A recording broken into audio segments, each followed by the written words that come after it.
tardes. Mi nombre es Sergio Benítez, yo soy el coordinador de la sección oncología de la AMR y tengo el placer también de estar dentro del grupo que maneja la Mediateca. Vamos a intentar utilizar esta herramienta para difundir medicina sobre COVID-19 a propósito de todo esto que estamos pasando. El día de hoy vamos a hacer un webinar con el doctor Artemio García, que es coordinador de la sección oncología de la AAMR. La dinámica será la siguiente: Artemio va a hacer su presentación, ni bien yo termine de hablar, y cuando termine su presentación abriremos a las preguntas, para los cuales hay dos herramientas que pueden ser utilizadas. Una es la herramienta manito que ustedes ven allí en la aplicación. Eso va a permitir que yo habilite el micrófono a quien quiera hacer la pregunta. Y otra es una herramienta de preguntas que ya hay gente que está mandando. El punto fundamental es tratar de ser muy conciso con las preguntas y no repreguntar, así todo el mundo puede participar. Muchas gracias, Artemio, adelante.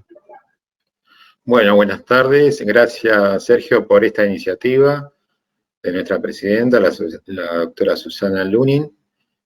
Así que, bueno, vamos a arrancar con esto. Gracias a ustedes que están presentes del otro lado y recordarles que esta presentación, esta charla, va a estar luego disponible en formato de video para la gente incluso que no esté presenciando en este momento la presentación. Hoy vamos a tratar la endoscopía respiratoria en la pandemia COVID-2019 en Buenos Aires al 23 de marzo del 2020. Arrancamos esta charla diciendo primero que hay un boletín oficial de la República Argentina donde se decreta la emergencia sanitaria, el decreto 260-2020, publicado el 12 de marzo y fue puesto en efectividad al 13 de marzo. No voy a leer todo el boletín, simplemente para rescatar algunos puntos. Todo lo que está escrito es lo que se está cumpliendo. Y quiero rescatar dos o tres puntos en particular. En el punto 6 del artículo 2, dice efectuar la adquisición directa de bienes, servicios o equipamiento que sean necesarios para atender la emergencia, en base a evidencia científica y análisis de información estratégica de salud, sin sujeción al régimen de contrataciones de la Administración Nacional. En todos los casos deberá procederse a su publicación posterior. Y en otra parte dice autorizar en forma excepcional y temporaria la contratación y el ejercicio de profesionales y técnicos de salud titulados en el extranjero cuyo título no esté revalidado o habilitado en la República Argentina. Y para terminar con este decreto, dos cosas más para resaltar: que se autoriza la instalación y funcionamiento de hospitales de campaña o modulares aún sin contar con los requisitos y autorizaciones administrativas previas. Y en otra parte del decreto, en el artículo 6, con respecto a los insumos críticos. El Ministerio de Salud, conjuntamente con el Ministerio de Desarrollo Productivo, podrán fijar precios máximos para el alcohol gel, los barbijos u otros insumos críticos definidos como tales. Asimismo, podrán adoptar las medidas necesarias para prevenir su desabastecimiento. Empecé con esto porque creo que tiene mucho que ver con la práctica diaria que nos toca desarrollar a nosotros. Ahora sí, vayamos al tema que nos convocó esta presentación. La endoscopía respiratoria. ¿Cuándo hacerla? ¿Dónde? ¿Cómo? El manejo de las muestras, el procesamiento de equipos y desinfección de la sala. ¿Cuándo? La recolección de muestras respiratorias según las recomendaciones de la AMR, que tiene pocos días ya en la red, consiste en que las muestras deben ser tomadas por hisopado de mucosas. Puede ser a nivel nasofaríngeo como orofaríngeo, y es el método más rápido y seguro para el diagnóstico. No se recomienda la recolección de esputo inducido. Si un paciente con insuficiencia respiratoria es intubado, las muestras respiratorias por aspirado traqueal o minival son satisfactorias. Es decir, que la broncoscopía debe evitarse para el diagnóstico del COVID-19, debido a que es un procedimiento generador de tos y aerosolización de las secreciones que son de fácil transmisión de la infección al personal que interviene en salud. La endoscopía respiratoria, en cambio, se considerará cuando 2 muestras respiratorias sean negativas, se sospeche otra enfermedad y que produzca un cambio significativo en el manejo clínico de ese paciente. Si realiza una broncoscopía para la recolección de muestras COVID-19, se recomienda un mínimo de 2 a 3 mililitros de BAL recolectada en un recipiente estéril a pruebas de fugas. ¿Dónde?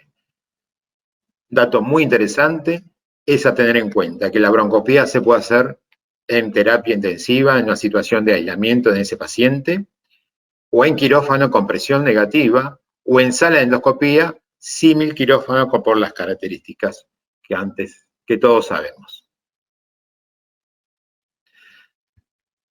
Como saben, esta epidemia viene de otras partes del mundo. Sociedades científicas ya la han padecido meses atrás y ya han formado declaraciones y recomendaciones, tanto es así que la americana hizo sus recomendaciones también y la Asociación Argentina de Broncoscopía las tomó como propias. Nosotros hicimos mínimas modificaciones y la incorporamos también a nuestra Asociación de Medicina Respiratoria.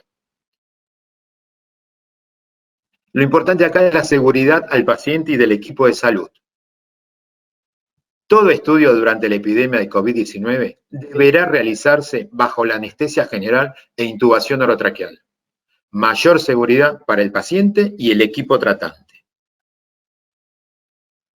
El equipo de salud en estas situaciones, mientras dure la pandemia, se debe limitar a 4 personas. Un anestesista, un asistente del anestesista, un endoscopista con operador, preferiblemente bien entrenado, y un asistente en endoscopía. Este puede ser médico auxiliar, médico o un auxiliar de enfermería. El tema es cómo nos preparamos. Todo el personal debe usar equipo de protección personal estándar que incluye bata, botas, cofia, guantes, máscara N95 y protección ocular. Los broncoscopios desechables deben usarse en primera línea cuando estos estén disponibles en cada centro que lo tenga.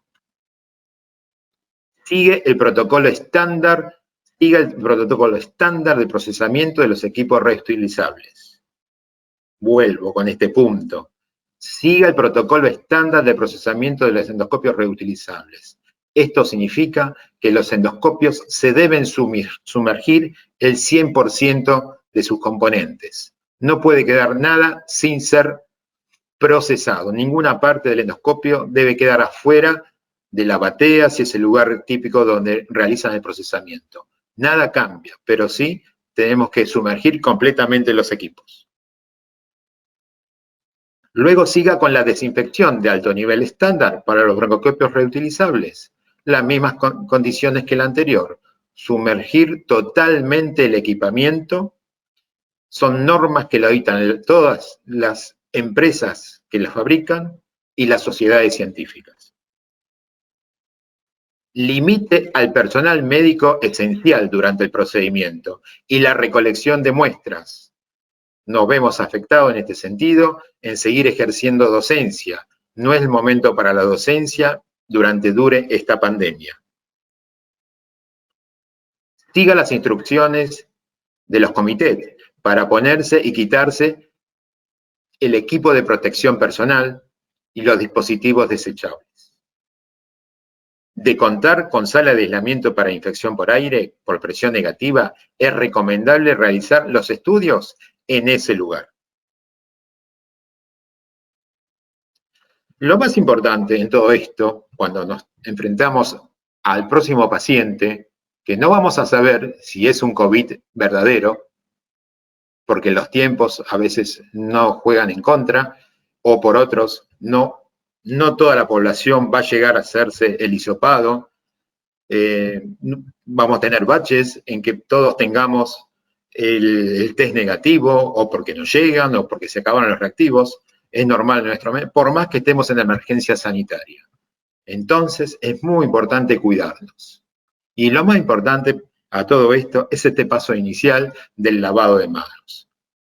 Se puede desinfectar con alcohol, con los 8 pasos que tenemos en el centro de la diapositiva, o lavarse con las manos, como muestra en el dibujo que está hacia la derecha. En el siguiente slide van a ver un video que no sé con cuánta precisión va a salir. Yo voy a tratar de pasarlo saliendo de esta presentación. Que nos tenemos que lavar las manos. Ahora, ¿qué tan seguro está hecho este lavado de manos? Quiero que vean las deficiencias que podemos tener y dónde deberíamos reforzarlo. Los guantes van a imitar mi piel. Esta gota que voy a esparcir sobre la mano está imitando el jabón. Ahora, vamos a seguir las instrucciones que nos han dado. Palma con palma. Dorso con palma entrelazando los dedos. Y mano contraria. Los espacios que no vean con pintura significa que no han sido ni siquiera tocados por el jabón. Nos han enseñado que hagamos esto y esto, pasos de nuestro lavado de manos. Sin embargo, miren todavía los espacios que tenemos. Vamos a hacer esto, tratando de cubrir toda la parte de las uñas y los dedos en sus puntas, y nos queda faltando todo el pliegue de los dedos gordos. Hacemos esto en ambas manos, pero vemos cómo se nos van quedando estos triángulos sin tocar el jabón. Parte de la mano que usualmente nos llevamos a la cara, nos frotamos la nariz, nos movemos el cabello y pensamos que tenemos unas manos correctamente lavadas. Miren cómo estamos. Por eso necesitamos terminar el lavado hasta la muñeca, garantizando que toda nuestra mano realmente ha sido puesta en contacto con el jabón y nos permita garantizar un adecuado lavado de manos. Y el paso siguiente, después de lavarse las manos, es colocarse unos guantes y empezar a colocarse el resto del equipamiento de protección personal. ¿Qué quiero decir aparte con esto? No solamente con mostrarlo, chicos, sino que tenemos que ponerlo en práctica ya, no con el primer paciente. Debemos practicar ya en cada uno de nuestros lugares de trabajo. No esperen a que le caigan, tengo un dudoso COVID-19 en la puerta para ver si se puede hacer una broncoscopía o un VAL. Entonces, después de lavarnos las manos, colocarnos unos primeros guantes, que en realidad van a ser 2 pares de guantes, empezamos con el proceso de vestirnos con las barreras, como son el camisolín, los barbijos, las antiparras y unos segundos guantes. Pero lo importante es el entrenamiento ya. El próximo paciente, por más que lo tengan ahí anotado, para una inspección de la vía aérea nada más, para ver si una estenosis se cerró o no, por favor, entrénense y verán por qué. Este viernes pasado, hace 2 días, a las 21:20 horas, se nos agregó un paciente dentro de los programados, un paciente inmunocomprometido, 72 años, para hacer un VAL, porque venía con síndrome febril de 6 días de evolución. Yo activé la alarma diciendo esto puede ser un COVID-19, no tenía viaje al exterior y activamos nuestro protocolo. Como ven, las 4 personas que trabajaron para el paciente primero se prepararon, primero se vistieron y recién después recibieron al paciente. Personal que recibe al paciente. Un médico anestesista, que ya se habrán dado quién es de los 4 que está ahí, el asistente anestesista, el médico endoscopista y el asistente del endoscopista.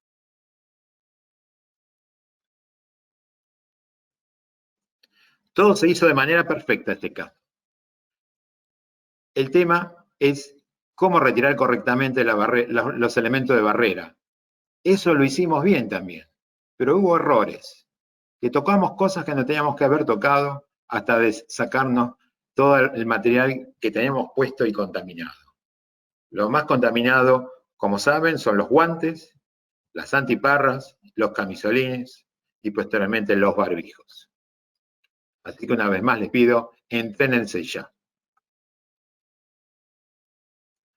A principios de marzo, nuestro querido amigo, el profesor Stefano Gasparini, dando muestras a pesar de su edad, nos mandó esta foto, ¿sí? Avisándonos que nos pongamos en atención. Esta foto dice mucho. Este viernes, en los estudios programados que ya teníamos, empezamos ya desde la primera paciente a ponerlo en práctica, el cuidado del personal. Así que fíjense, esta es una foto donde le hicimos una criobiopsia con un cáncer de pulmón, con una biopsia transbronquial negativa, una masa que estaba en franco crecimiento. Muy bien. Una vez que hicimos la preparación personal y estamos todo, el equipo está listo, recién ahí el asistente del anestesista y el anestesista reciben al paciente. Vuelvo a salir de la presentación y les voy a mostrar un video que voy a hablar encima por un tema de que no se corte el audio del video. El video original es muy bueno. Recomendaciones para el manejo de la vía aérea en pacientes infectados o con sospecha de infección por coronavirus COVID-19. Intubación. Antes de que llegue el paciente a quirófano, es obligatorio que se preparen previamente todos los dispositivos de vía aérea, así como sueros y sistemas para evitar en lo posible apertura y manipulación de los carros de medicación. Además, preprogramamos el respirador. El paciente será portador en todo momento de un barbijo. Previa a la inducción, se colocan gasas alrededor del cuello y boca que pueden absorber las secreciones que se dispersen. En nuestro caso, se trata de un paciente infectado por coronavirus que acude al quirófano por una apendicitis aguda. La recomendación es realizar preoxigenación adecuada de 5 minutos y no ventilar al paciente. Si esto fuera necesario, es importante recalcar que debe realizarse entre 2 personas, una sellando la vía aérea con la máscara facial y la otra ventilando con bolsa. En nuestro caso, se hace inducción de secuencia rápida con fentanilo, propofol, succinilcolina o rocuronio para proceder a la intubación. Para evitar una aproximación de la cara del paciente con la cara del anestesiólogo, debe utilizarse en la medida de lo posible un videolaringoscopio. De no ser posible, utilizaremos un laringoscopio de Macintosh. En este punto, debe haber una buena interacción entre el anestesiólogo que realice la intubación y el ayudante, pues éste facilitará el tubo, recogerá la pala del laringoscopio en una bolsa y la pondrá en un recipiente. El anestesiólogo, por su parte, conectará el tubo al respirador, previo inflado del balón del tubo, y colocará compresas alrededor de la boca para la absorción de secreciones orales. La protección ocular se realizará con material absorbente que evite la dispersión residual del virus a través de las lágrimas.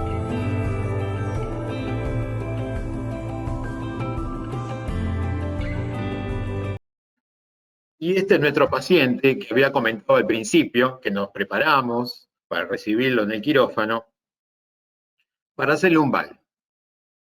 Fíjense que pusimos un campo estéril cubriendo completamente al paciente, incluso la camilla.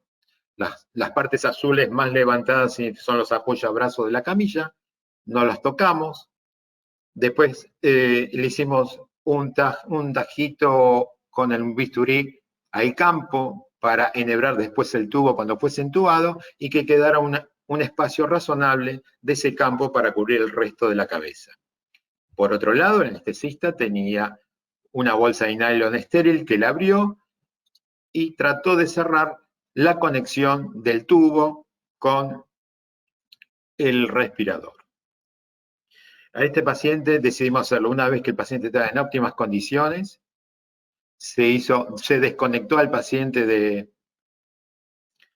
del respirador y se le hizo un VAL con 4 jeringas que estaban previamente cargadas, con 2 bolos de 20 mililitros y recuperar cada 40 mililitros el volumen. Es un procedimiento que tardamos menos de 1 minuto y sin ventilación. Finalizada la muestra del VAL, se volvió a ventilar el paciente y se despertó sin ninguna complicación. La etapa final del proceso durante el estudio es el despertar del paciente. Recomendaciones para el manejo de la vía aérea en pacientes infectados o con sospecha de infección por coronavirus COVID-19. Extubación. Tras la finalización de la cirugía, se procederá a la extubación. Este es el periodo de mayor riesgo dado que es muy habitual que el paciente presente tos y expectoración en este momento. Es necesario comprobar que las manos del paciente estén sujetas. Esta maniobra también debe realizarse entre 2 personas. Previa a la extubación, debe realizarse aspiración de secreciones. La extubación debe hacerse sin desconectar el tubo de circuito respiratorio para minimizar la dispersión viral. El ayudante recogerá el tubo mientras el anestesiólogo coloca de manera simultánea compresas sobre la boca para limitar la expulsión de gotas con la tos, pero a la vez permita la ventilación espontánea hasta que se coloque de nuevo la máscara para la oxigenoterapia y aislamiento de la vía aérea. Una vez que el paciente esté consciente y estable, se colocará de nuevo un barbijo quirúrgico y a través de este se coloca una cánula nasal para administrar oxígeno para su transporte.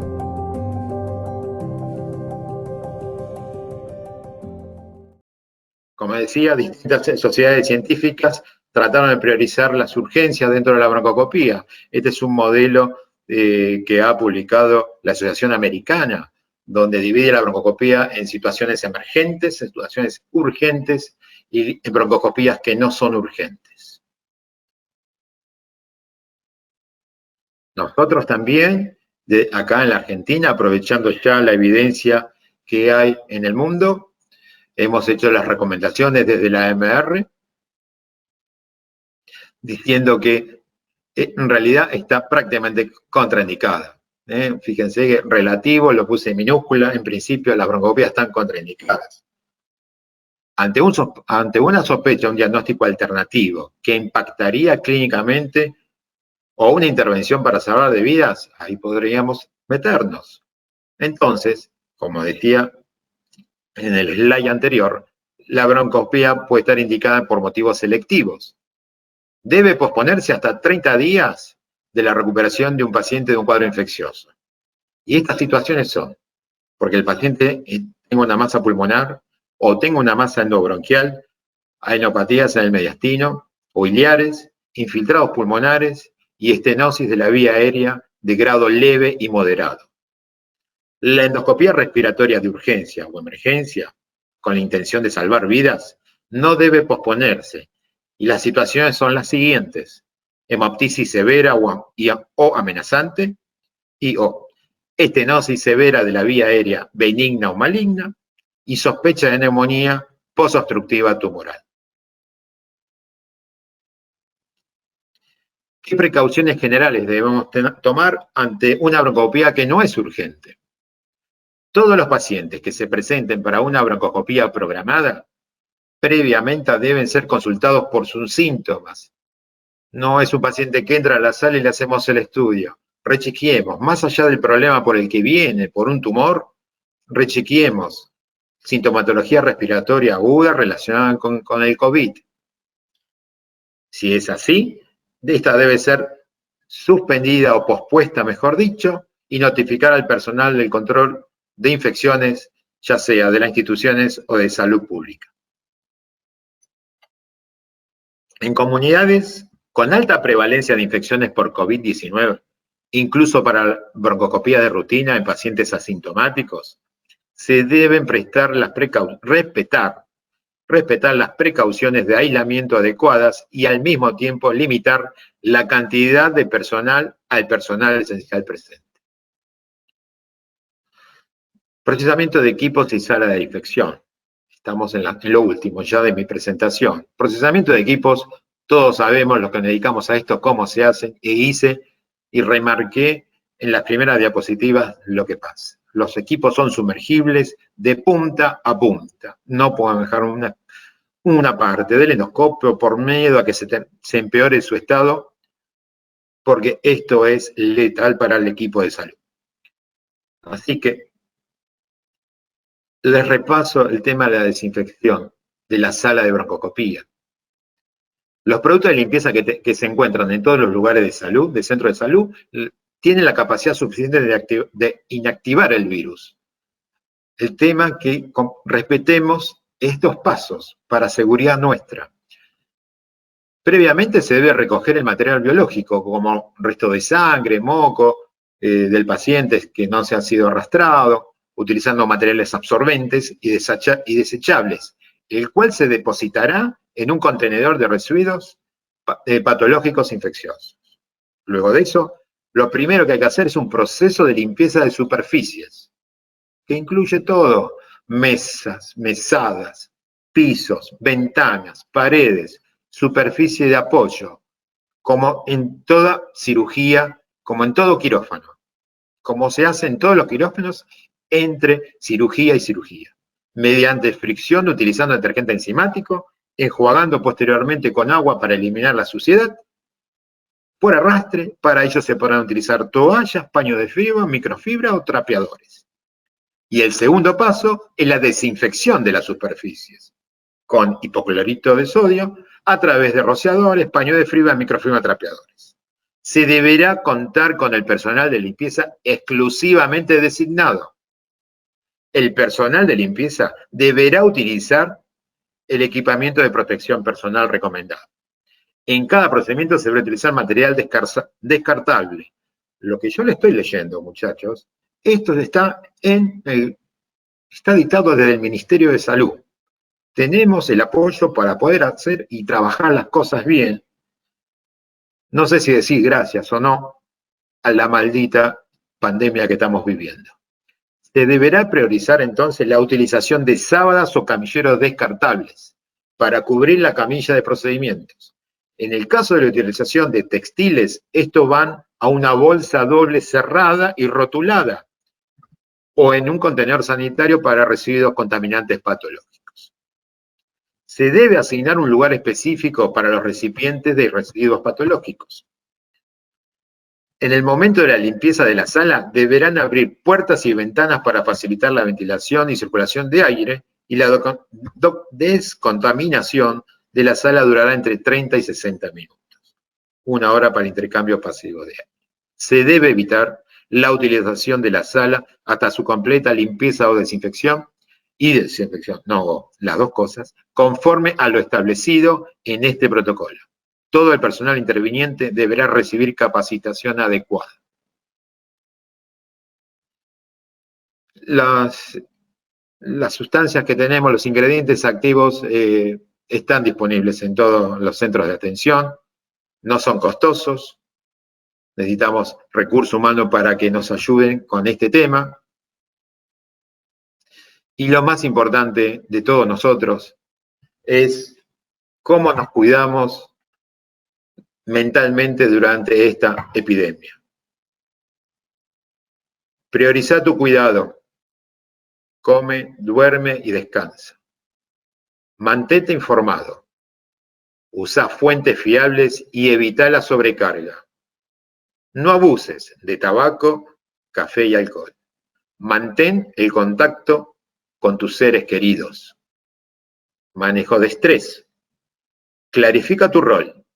Define tus funciones.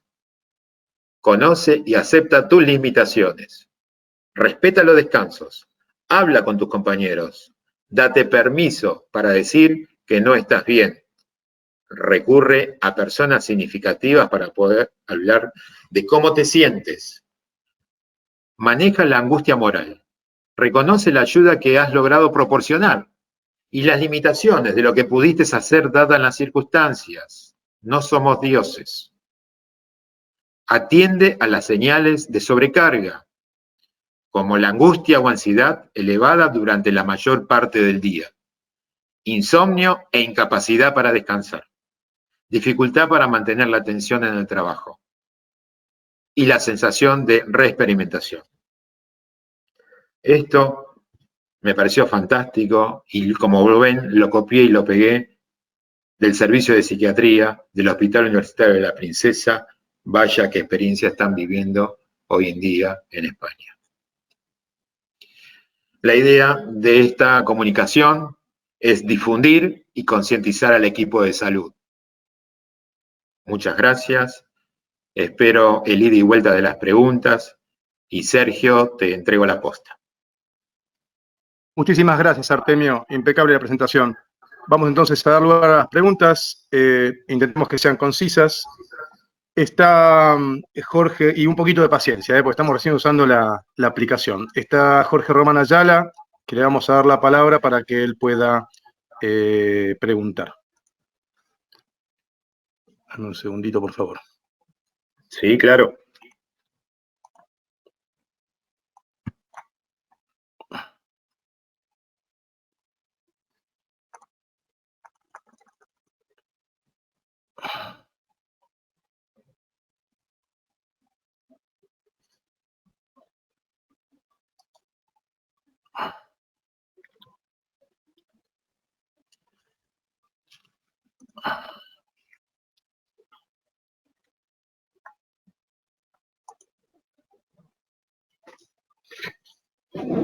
Bueno, apenas que solucionamos el problemita técnico te voy a pasar una pregunta que tengo por escrito.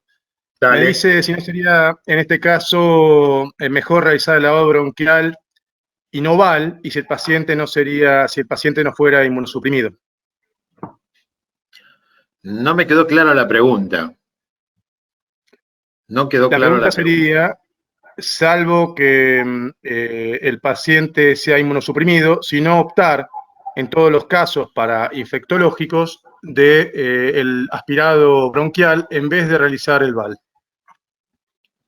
Bueno, intenté ser claro, a lo mejor fui muy rápido, pero si los pacientes están ventilados, no debería caber la indicación de la broncoscopía. Pacientes ventilados es mandatorio, muestras por aspirado traqueal o por minival. No tiene lugar la broncoscopía. Una vez descartado que no es por las muestras enviadas, es negativo y hay una duda que puede tener otra cosa, tenemos que proceder como lo indiqué, con todas las medidas de seguridad, como si lo fuera, y hacer las muestras que quieran. Lavado, biopsia, un VAL, lo que quiera el operador que considere el caso que tenga en sus manos. Excelente. Vamos a habilitar a la doctora Iris Bolleras, que va a hacer una pregunta. Adelante, doctora. Hola, ¿cómo están? Ayer te consultaba, Artemio, y me parece que puede ser enriquecedor para todos, por un caso de un paciente de 50 años con mieloma múltiple y una cifosis irreductible con imposibilidad de extensión cefálica, que tenemos internado con insuficiencia respiratoria y que cumple la definición de caso sospechoso COVID en su definición amplia de neumonía severa, insuficiencia respiratoria sin haber tenido un contacto epidemiológico. En los casos en los que haya, digamos, una indicación de intubación guiada por fibro, en la cual generalmente no usamos la anestesia de secuencia rápida, no relajamos al paciente, ¿cómo planificarías el abordaje por endoscopía de estos pacientes para minimizar los riesgos de bioseguridad? Excelente la pregunta, Iris. Prefiero no estar en ese lugar, pero haría lo que hacemos siempre, pero con todas las medidas de protección al máximo. Está lidocaína en estos pacientes, y este paciente es una vía aérea dificultosa. La foto que me mandaste, si disculpa por no haberla subido, se me pasó. No, se ve perfecto que en el perfil el mentón apoya en el tórax, porque está caída la columna cervical. La única forma de acceder es por vía nasal. Por vía nasal la intubación es muy fácil. Probablemente. Me refería a si tomarías alguna, digamos, alguna medida adicional de bioseguridad en este caso en el que, bueno, no vamos a tener al paciente relajado, es probable que tosa. Vos mostraste varios pasos en la preparación preanestésica que en este caso no se podrían realizar, no todos, digamos. Exacto. Sí, sí. Hay un paciente como este, que es una vía aérea dificultosa, imposible de hacerle y hay que hacerla sin relajación.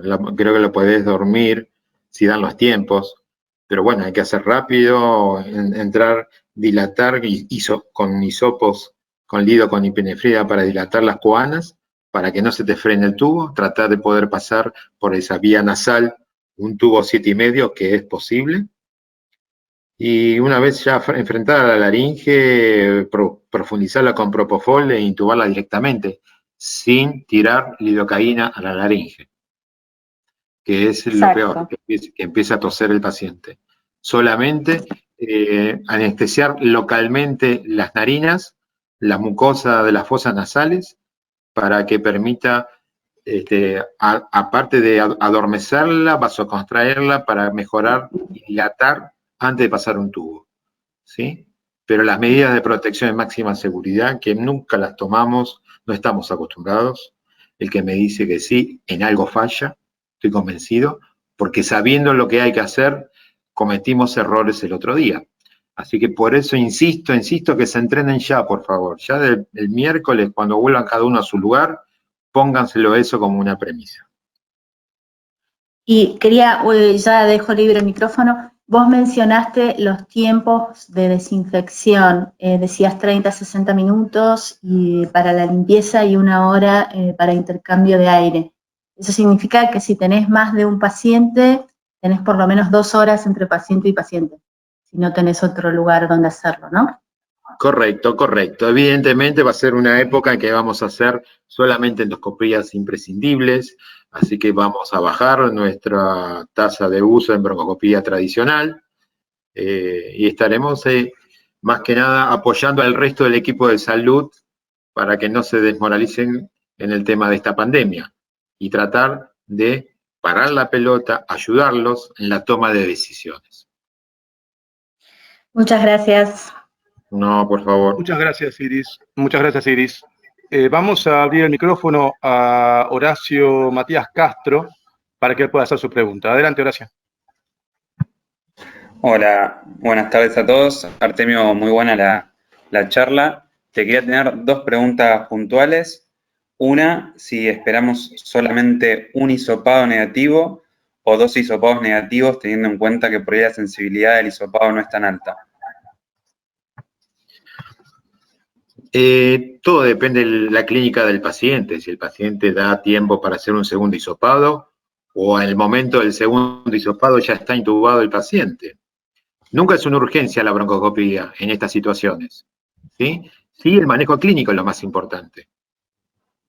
Así que si en el primer hisopado es negativo y en el primero y para el segundo el paciente mejoró, ya no vamos a actuar de entrada porque lo van a terminar intubando, y si el paciente se mantiene estable, va a tener tiempo para una segunda muestra y después decidir si lo sacamos de un coronavirus posible el paciente o no de ese listado y procedemos.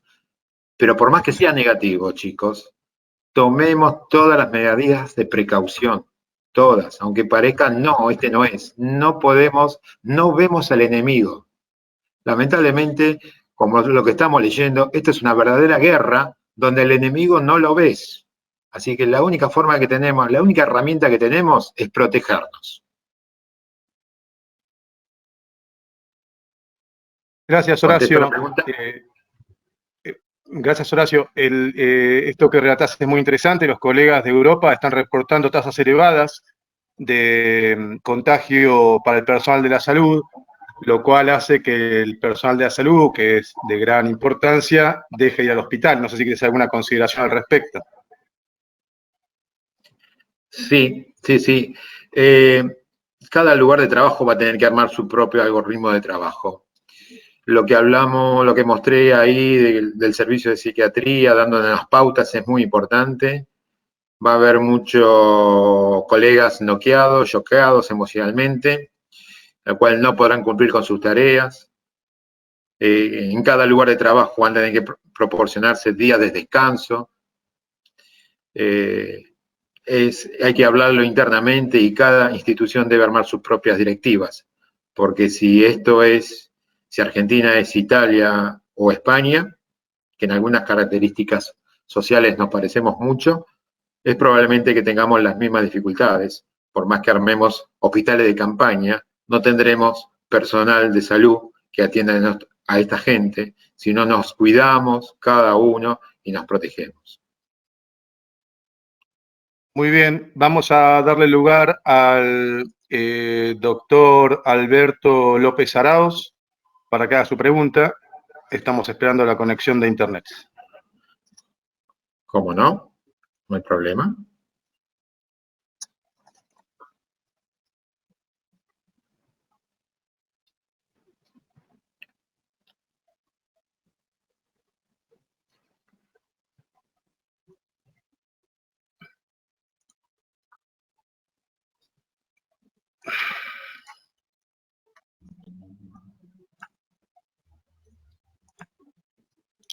Vamos con Fernando Galíndez, porque el doctor Arauz no logramos la conexión. Fernando, adelante.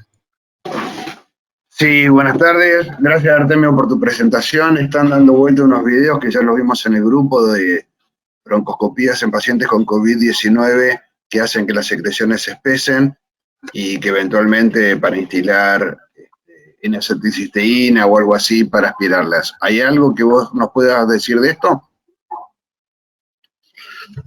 La verdad que eso es algo muy engorroso, lo hemos vivido mucho con los pacientes quemados de la vía aérea, tema cromañón, alguno que esté escuchando le va a venir a la memoria. Es muy difícil el manejo de esos pacientes, alta exposición, muy alta exposición a esas secreciones, ni que pensar con el coronavirus. Me parece que no es un momento para definirlo en esta primera charla, probablemente lo que digamos hoy, en 15 días algunas cosas tengamos que modificarlo, pero no alentaría a hacer vales en broncoscopía, no está aconsejado por la Asociación Americana al principio, vamos a ver qué pasa, que ahora se le va el pico de enfermos. No veo más riesgos que beneficios en este momento. Gracias, Artemio.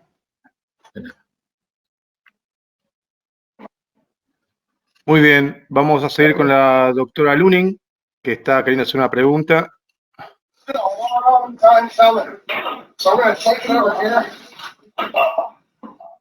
Vamos a ver si logramos la conexión.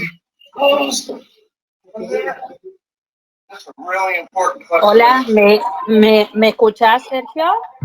Perfecto, Susana, adelante. Hola, hola a todos. En realidad, bueno, todos saben que yo soy Susana Luning, no todos saben eso, saben que no hago endoscopía, pero quería tener una intervención breve y no robar tiempo para las preguntas. Primero agradecerte, Artemio.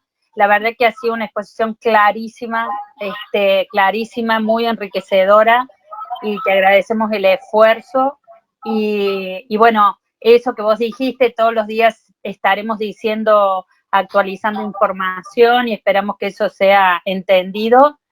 Y primero agradecerte a vos, y segundo agradecer y felicitar a los chicos que están trabajando en la Mediateca, este grupo espectacular que ha demostrado muchísimo compromiso y solidaridad. Y bueno, los esperamos a todos en las próximas reuniones. Esta ha sido absolutamente exitosa. Vamos a intentar incluso ampliar las posibilidades técnicas para que más gente pueda incluirse. Ha sido como una sorpresa. Así que bueno, muchas gracias y felicitaciones, Artemio, muchas gracias. No, al contrario, gracias a vos, y creo que esto es un primer paso, no creo que esta sea la decisión final que tomemos, pero dadas las condiciones, el personal de endoscopía de la Argentina, casi me atrevo a hablar por todos, no estamos acostumbrados a tomarnos en serio cómo manejarnos en estas situaciones. Al principio, en la época del H1N1, antes de eso fue cuando empezó la epidemia del HIV, y enseguida bajamos los brazos. Pero nunca se vio reportado en la literatura que tanto personal de salud sea afectado directamente por atender a esos pacientes, ni siquiera en el H1N1. Por eso me limitaría al principio a que la broncoscopía sea una herramienta indispensable solamente por excepción después de haber filtrado todo. Y en el interín, hasta que llegue esa decisión, ojalá todos los endoscopistas en la Argentina hagan bien su cuidado personal para no terminar infectado. Perfecto, totalmente de acuerdo, y esto es extensivo a otros métodos de diagnóstico que nos involucran. Correcto. Gracias a todos. Doy lugar a otra pregunta, Sergio. Muchísimas gracias, Susana. Vamos con el doctor Fernando Galíndez, entonces.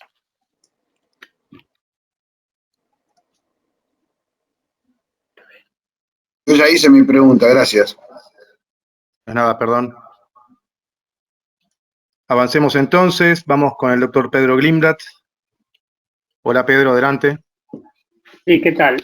Muy bueno, Artemio. Creo que hay que limitar las endoscopías exclusivamente a pacientes que requieran endoscopía, como las requirieron siempre, y tendremos que arreglarnos, los intensivistas o los terapistas tendrán que ver cómo manejan a sus pacientes lo más clínico que puedan. Una pregunta, ¿qué opinas? Porque muchos de los que estamos acá en esta reunión hacemos broncoscopía rígida además, y es muy difícil la broncoscopía rígida, sabemos que es un circuito diferente, el anestesista nos duerme al paciente pero no lo intuba, lo intubamos nosotros. Si tenés alguna recomendación especial para hacer. Gracias. Gracias, Pedro, por la pregunta, muy interesante, sí. Me encantaría que eso, en este momento, que se haga todo por flexible, para estar menos contacto, un poquito más de distancia del paciente, un poquito más lejos. Pero tenemos que mantener la endoscopía terapéutica rígida a aquellos pacientes solamente lo que son de extrema necesidad, que esperemos que sean pocos. Y no duraría en pacientes en el contexto general, por ejemplo, una estenosis de la vía aérea, que si son severas y si tienen la posibilidad y no tienen acceso al sistema fácilmente para hacer una dilatación y eventual colocación de stent, en esta situación de pandemia a estos pacientes les indicaría traqueostomía. ¿Sí? No buscaría la broncoscopia rígida como rescate de emergencia, porque debemos contar con el equipo de salud preparado para eso. No se puede hacer una urgencia y sacar cuatro profesionales de una actividad y ponerla para hacer una broncoscopía de emergencia. Las broncoscopías que se van a hacer en situación de emergencia deben ser también programadas. Lo recomiendo con el corazón. Es lo que yo siento. No hay nada escrito en todo eso, pero todos dicen y están de acuerdo de tratar de posponer la situación y asegurarnos por lo menos de un mes del paciente alejado de un síndrome febril o una sospecha de COVID, esperar un mes para intervenirlo. No sé si contesta la pregunta. Sí, ¿puedo aprovechar a hacer otra pregunta? Sí, claro. Sí, adelante. Una cosa que no se hace mención cuando se habla de endoscopías de urgencia, y podemos ponerle comillas, es los pacientes que tienen alta sospecha de tuberculosis en nuestro medio, que sigue habiendo, y que no hay forma de tener diagnóstico por otros medios. Y además, vos volviste a hacer, y yo te lo iba a preguntar antes, dijiste un mes de la infección. Yo creo que las endoscopías programadas, aquellas que no son urgentes, yo esperaría a que pase un mes o no sé cuántos de la pandemia, porque muchos no tienen infección hoy, solamente tienen una alta sospecha de tener algo que a lo mejor, aún haciendo el diagnóstico, lamentablemente, de un cáncer de pulmón que va a ser quirúrgico, hay que ver si los sistemas de salud no van a tener que en algún momento suspender esas cirugías. La pregunta entonces te la simplifico. ¿Qué pasa con los que tienen alta sospecha de tuberculosis y no hay forma de tener diagnóstico sino a través de una broncoscopía? Y si no debemos pensar en pandemia, no en infección. Si no parece un caso individual, y a mí yo lo limitaría o lo extendería al tema social general. Gracias. Bien, Pedro, es verdad que estamos en una pandemia por un virus, pero es verdad que tenemos enfermedades locales que son endémicas. La tuberculosis tiene una alta incidencia en la Argentina. Podemos hacer la broncoscopia a esos pacientes con sospecha de tuberculosis, pero recordar las medidas que hay que tomar de protección personal y todo lo que le dijimos. Por más que estemos seguros que puede ser una tuberculosis, no es, hoy tengo que decir, pongámonos, activemos el protocolo y nos ponemos todo, desde botas, camisolín, barbijo, el N95, incluso poner un barbijo quirúrgico encima del N95, porque no sabemos si vamos a tener equipamiento para todo este tiempo. Así que cuidemos los recursos que tenemos, que ahora hay, pero no sabemos por cuánto tiempo. No sé si respondí la pregunta, Pedro. Sí, la respondiste. Muchas gracias. No, por favor. Artemio, el doctor Weinstein pregunta, en caso de no tener anestesia general, ¿qué sugerís hacer? No debería pasar. Hay un compromiso fuerte de la Asociación de Anestesia y están predispuestos a trabajar codo a codo, incluso para que sepan, abriendo los quirófanos y atender las mesas de anestesia por los anestesistas. Así que anestesista debería funcionar. Hoy en día es así. Dentro de 15 días o 20 días, si esto se desmadra, que Dios nos ayude. No Bien. hacer broncoscopía. La respuesta es no broncoscopía sin anestesista. Bien, excelente. Vamos entonces con la pregunta del doctor De Franchi. Hola, sí, ¿qué tal, Artemio? Te felicito por la presentación, todo muy claro. Creo que no quedan demasiadas dudas sobre esto. La pregunta concreta, en realidad no la tengo. Yo simplemente quiero recalcar 2 o 3 cosas. Me parece que el gran inconveniente que tenemos los endoscopistas a veces son los mismos médicos que prácticamente hay una presión muy grande para que se hagan las endoscopías. Creo que este es el momento de que la indicación última la tenemos que dar nosotros. Y para poder tener la capacidad de hacerlo, tenemos que conocer algo de cómo evoluciona la enfermedad. Saber que cuando el paciente ya está en terapia intensiva, ya está con una neumonía instalada, etcétera, el diagnóstico generalmente no vale la pena hacerlo porque debe ser considerado como un infectado. En realidad hay también saber que el peor periodo en cuanto a la replicación viral es el periodo inicial y que después cuando el paciente está grave es más difícil aislar el virus porque ese es el periodo de la gran invasión o tormenta inmunológica donde hay liberación de citoquinas a pasto. Entonces, yo creo que nosotros tenemos que discutir todo lo que sea, pero en última instancia la indicación es nuestra, porque los que estamos en la primera línea de fuego somos nosotros. Es más, tal vez no tanto nosotros, sino los endoscopistas más jóvenes, que son los primeros que están ahí esperando esto, digamos. Entonces, porque tenga fiebre un paciente no hay que descartar que pueda ser un infectado, porque eso es un argumento que se está diciendo mucho. No tiene fiebre, no es mentira. Puede tener, hay un 10 o un 15% que no tiene fiebre. No todos los síntomas son iguales. Hay pacientes que tienen un síntoma gastrointestinal predominante de entrada. Entonces, simplemente no, quería aclarar eso y si vos tenés alguna otra recomendación en cuanto a cómo uno tiene que plantarse firmemente ante el pedido exagerado o la presión exagerada que se pone sobre los médicos endoscopistas a veces para hacer los procedimientos. Porque piensa que el endoscopista es un póliza que tuvo nada más y que no es una persona. Entendí el planteo, De Franchi. ¿Cómo?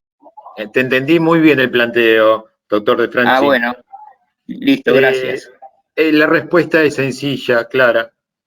No es que uno quiera aprovechar la situación de la pandemia, pero tenemos la posibilidad de ser fuertes en esta situación. Y hoy cada institución se maneja por consensos, y consensos entre los servicios que son afectados. En los lugares privados ya hay consensos internos, donde me han preguntado qué hay que hacer. Así que, particularmente, la gente de infectología acepta las recomendaciones de la AMR y las va a tomar como propias de ellos. Es decir, nosotros somos los que vamos a decir si se hace este estudio o no. Hay que esperar, hay que posponerlo. Así que en cada institución les pido que júntense con sus pares y armen su propio consenso de cada institución. A lo sumo lo amoldarán a lo que hay escrito ya. Gracias por la pregunta. Gracias, Artemio. Muy bien, muchas gracias. Seguimos entonces con la pregunta del doctor Solís Aramayo.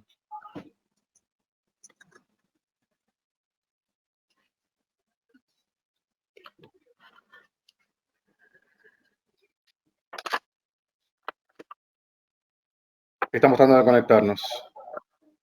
¿Cómo no? ¿Cómo no?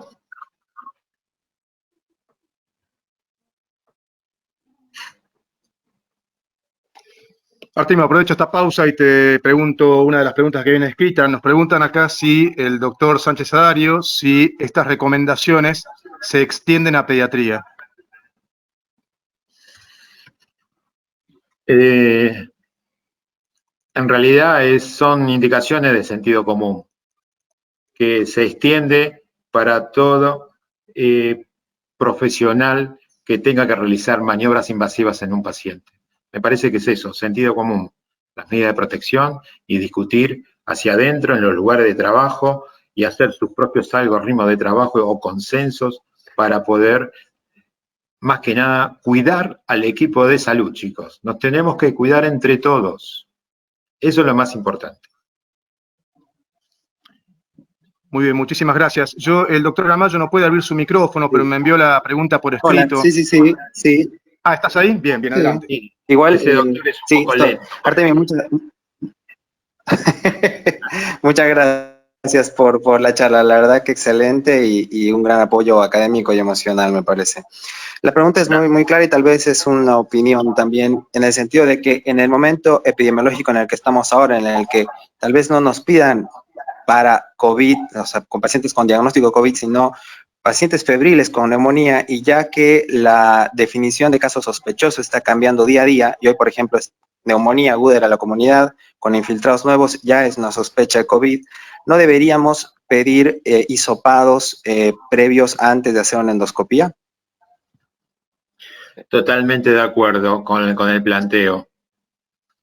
Hoy por hoy, todo paciente que se interna es un COVID hasta que se demuestre lo contrario. Va a haber un momento donde no se va a poder hacer hisopos. Estamos acostumbrados a eso. Se termina de hisopar porque no llegó el hisopo para hacerlo, o se terminaron los reactivos, o hay que mandarlo a otro lado y otra vez volvemos a tardar 3-5 días. No todas las instituciones pueden hisopar y tener el resultado a las 6 horas. Entonces, nosotros como endoscopistas tenemos que tener bien claras estas indicaciones. ¿Lo tiene o no lo tiene? Si lo tiene, ya chicos, entrenémonos para no cometer errores. Errores estúpidos como terminamos todo, la muestra es impecable, todo perfecto, y en vez de sacarnos los guantes, tocamos la torre donde conectamos el endoscopio y lo corrimos hacia un costado. Entonces, tenemos que estar despiertos cuando hacemos este estudio, muy las antenas paraditas. Y estamos en una epidemia y en algún momento que no vamos a tener la posibilidad de decir, no, si no tenemos dos pruebas COVID negativas, yo no le hago la broncoscopía. Te van a contrarrestar diciendo, ya no hay más reactivo. ¿Qué hacemos? ¿Respondí la pregunta? Excelente, gracias Artemio, un abrazo. Un abrazo. Bien, vamos entonces con el doctor Jorge Román Ayala. Hola Artemio. Hola, buenas tardes. ¿Cómo te va? Excelente la presentación. Felicitar a los organizadores también. La verdad que muy claro todo. el tema de la bioseguridad es algo que tenemos que aprender a entrenar, como lo dijiste al comienzo, porque no lo tenemos muy presente, y bueno, en el día a día ir aprendiendo y además difundiendo las actividades de bioseguridad con los colegas. Eso creo que es fundamental. No tengo una pregunta concreta, la verdad que solamente felicitarlo nuevamente, la verdad que estuvo muy claro, y bueno, a trabajar por la Argentina y por el mundo en realidad, que con la epidemia que se viene, con la pandemia que se viene, y hacer una lucha en conjunto. Gracias, Jorge, por tus palabras. Es así, la intención de esta charla fue esa, concientizar al equipo de salud, cuidarnos, porque no es el fin del mundo. Es una guerra virológica a la cual tenemos que estar bien preparados. Y recordar que estamos en emergencia sanitaria, que los políticos tienen las herramientas para que nosotros que estamos en el frente de batalla no vamos cayendo uno a uno por falta de protección. Tal cual. Un abrazo. Tal cual. Y bueno, dejar, como decís, las endoscopías, dejarla como última indicación, y bueno, el médico, conjuntamente con la gente, armar algo interno, un modus operandi interno de poder dar respuesta a esto, porque la verdad que uno está trabajando y bueno, cada vez aparecen cosas nuevas, no sabe a qué se expone. Tratar de maximizar la bioseguridad, que eso lo hacemos cuidándonos entre todos, porque como vos mostraste en una de las diapositivas, la previa a la endoscopía, cómo preparar al paciente, cómo vestirse, cómo desvestirse, o sea, uno parece tan simple, pero cuando lo hace se va olvidando o va cruzando pasos. Pero bueno, más que nada es eso, creo que quedó todo muy claro. Totalmente, totalmente. Uno se tiene que preparar. Lo que sí, es algo muy... Quedó todo muy claro el procedimiento endoscópico, pero como te decía también, es algo que creo que debemos trabajarlo más que nada haciendo hincapié en la prevención y en el lavado de manos y en estas cosas tan simples, que es lo que nos protege a todos. Así que bueno, muy claro, Artemio, te felicito a vos y a los organizadores, y bueno, a AMR también por ser un espacio para escuchar las voces de diferentes partes del país. Muy bien, muchas gracias. ¿Qué novedades hay en Formosa? ¿Cómo están? ¿Hay autóctonos ahí ya contagiados o siguen invictos? No, oficialmente no hay ningún caso confirmado a la fecha.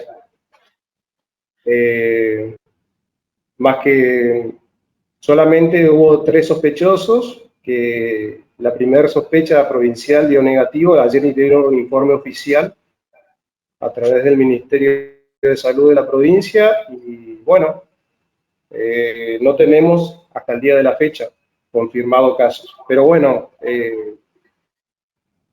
esto recién arranca, así que tenemos para continuar trabajando y viendo en el día a día cómo se va desarrollando esto. Gracias, Jorge. Saludo a los formoseños. Gracias, Jorge. Dados. Tengo un comentario de Lucas Sheridan de Cava, que nos plantea que las guías de Cava dice que el aspirado traqueal o el VAL son muestras aptas cuando sean posibles.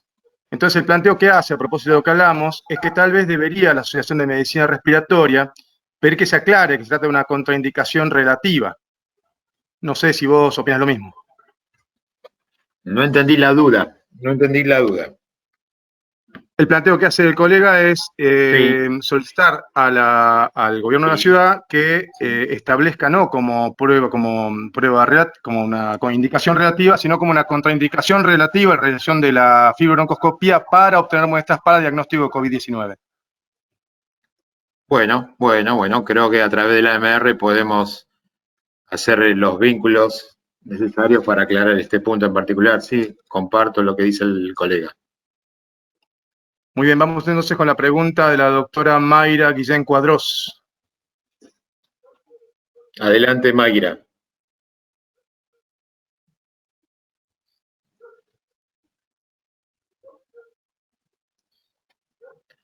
No me llega nada, ¿eh?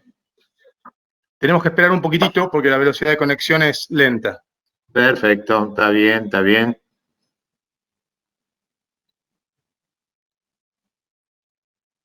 El doctor Greenblatt, mientras que intentamos la conexión, nos dice que hablaste de endoscopía programada y en ese caso hacerla 30 días después que pase la infección.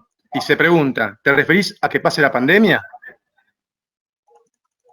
No, me refiero puntualmente, si ese paciente tenía sintomatología respiratoria, esperar que se aclare ese cuadro, si es evidentemente un cuadro infeccioso sobregrado, porque puede ser que no sea COVID y puede ser una gripe común o un resfrío.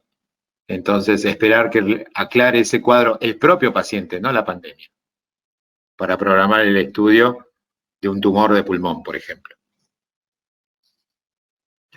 Excelente. Por otro lado, nos preguntan que hay dando vueltas imágenes de secreciones espesas por COVID-19 y la necesidad eventual de fibrobroncoaspiración.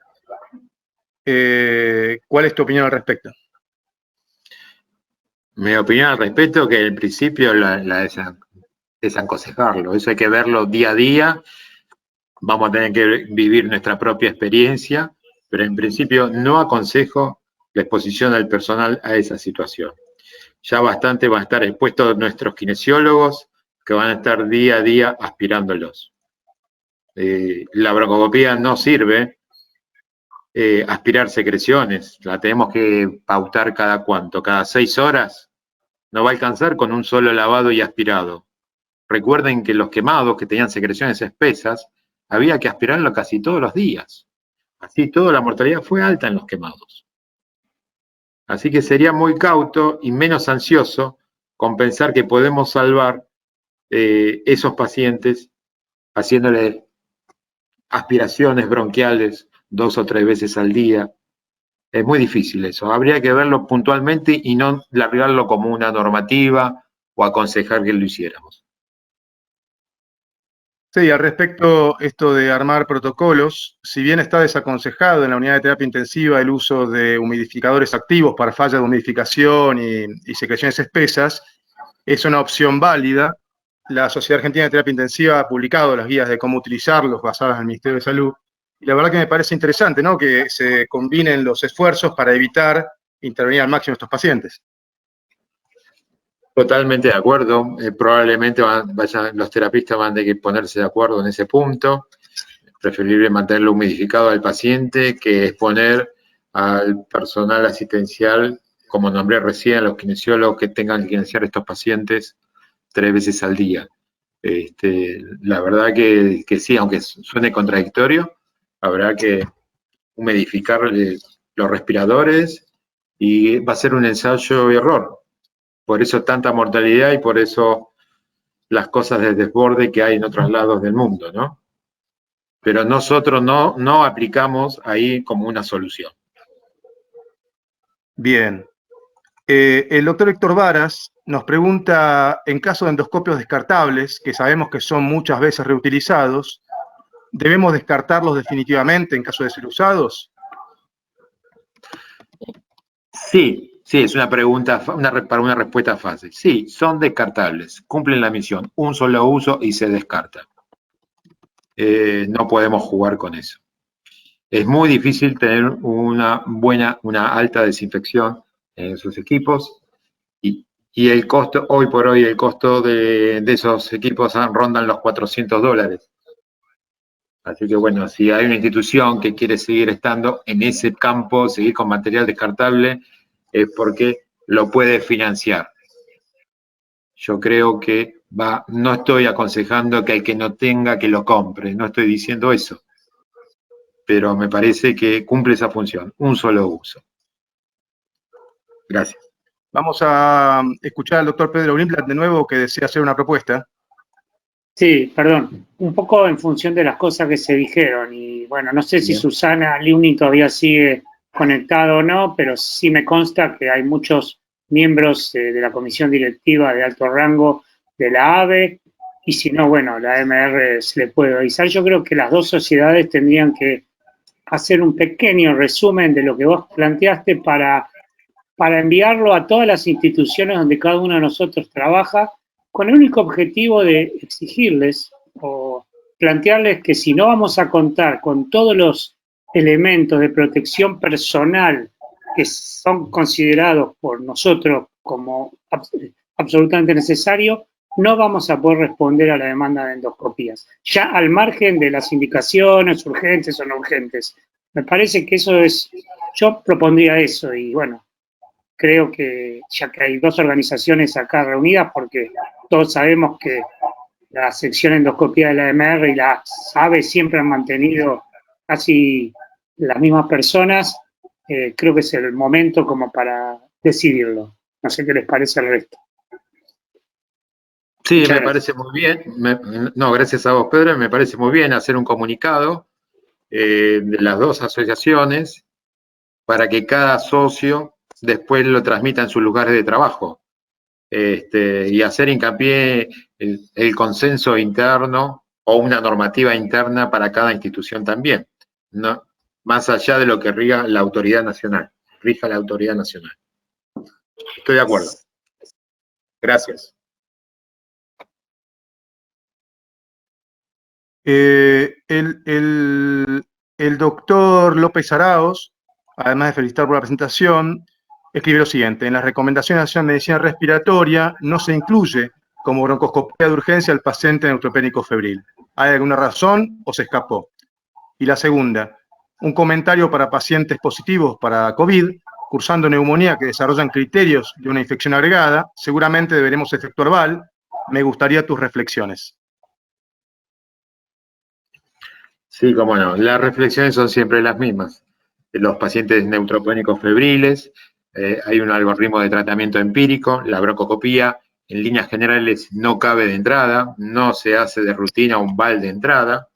En la situación particular de esta pandemia, se debe tener al menos un hisopado negativo en estos pacientes en particular, y con un hisopado negativo para COVID, recién ahí, con todas las normas de seguridad, se podrá hacer un VAL, recordando que a ese paciente hay que hacerle una anestesia general, intubarlo y después despertarlo.